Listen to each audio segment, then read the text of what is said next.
Avec l'arrivée de Borderlands 4, on s'est demandé ce que c'était que ce jeu de bourrin.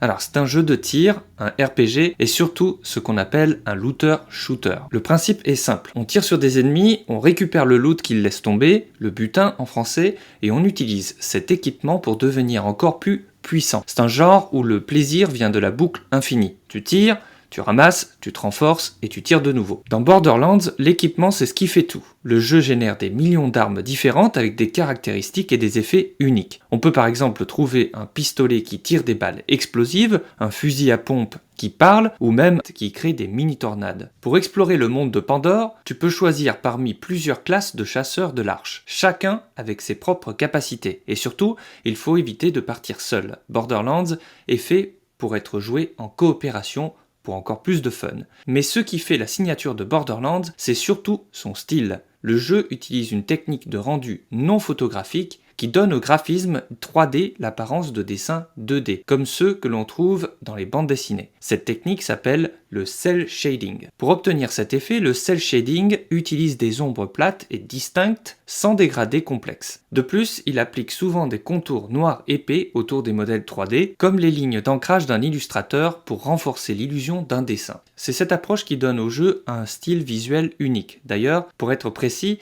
les développeurs de Borderlands ont indiqué que le jeu n'utilise pas de cel shading pur. Ils ont plutôt créé un style unique en appliquant des textures dessinées à la main avec de l'encre sur des modèles 3D. Ce qui est très proche est souvent confondu avec le cel shading. Allez, enfile ton masque et on se retrouve sur la map.